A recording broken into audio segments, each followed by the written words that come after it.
ಕಲ್ಯಾಣಪುರಿ.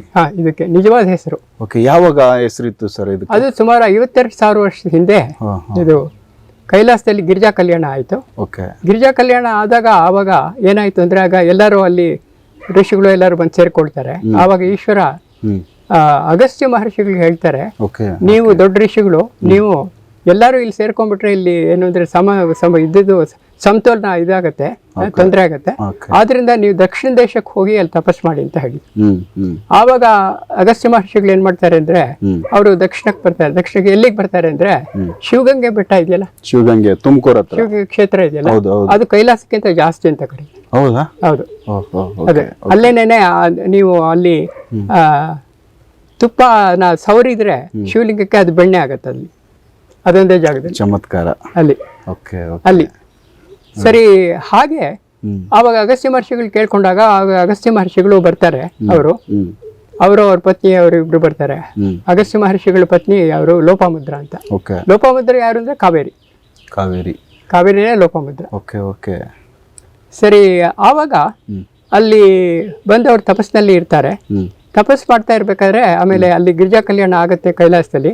ಅದಾದ್ಮೇಲೆ ಪಾರ್ವತಿ ಪರಮೇಶ್ವರರು ಅವ್ರು ಏನ್ ಮಾಡ್ತಾರೆ, ನಂದಿ ಮೇಲೆ ಬಂದು ಇಲ್ಲಿ ಇವರಿಗೆ ದರ್ಶನ ಕೊಡ್ತಾರೆ ಅಗಸ್ತ್ಯ ಮಹರ್ಷಿಗಳಿಗೆ. ಅಲ್ಲಿ ದರ್ಶನ ಕೊಟ್ಮೇಲೆ ಅವ್ರು ಕೇಳ್ತಾರೆ, ನೀವು ಬಹಳ ದೊಡ್ಡ ಕೆಲಸ ಮಾಡಿದೀರಾ, ಏನಾದ್ರು ವರ ಕೇಳ್ಕೊಡಿ ಅಂತ ಹೇಳ್ತಾರೆ. ಅದಕ್ಕೆ ಅಗಸ್ತ್ಯರು ಹೇಳ್ತಾರೆ, ನಂಗೇನು ವರ ಏನ್ ಬೇಡ, ಆದ್ರೆ ಕೈಲಾಸದಲ್ಲಿ ಏನ್ ನಡೀತೋ ಅದು ನನ್ ಮುಂದೆ ಆಗ್ಬೇಕು ತಿರುಗಿ ಅಂತ ಹೇಳ್ತಾರೆ. ಮತ್ತೆ ಆಗ್ಬೇಕು ಅಂತ. ಸರಿ, ಯಾಕಂದ್ರೆ ಮಾತು ಅವಾಗ ಮಾತಿಗೆ ಬೆಲೆ.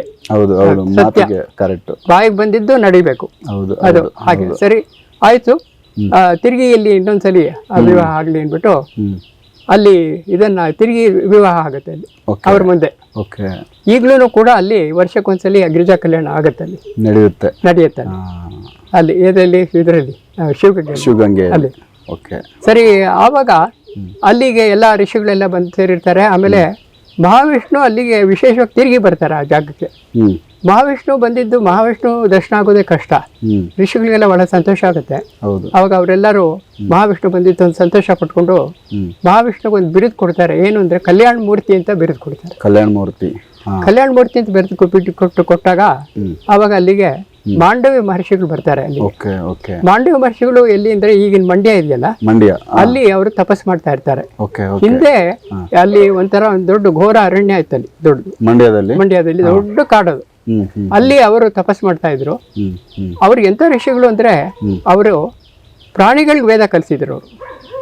ಮನುಷ್ಯರಿಗೆಲ್ಲ ಪ್ರಾಣಿಗಳಿಗೆ ವೇದ ಕಲಿಸಿದ್ರು ಅಂತ ಋಷಿಗಳು.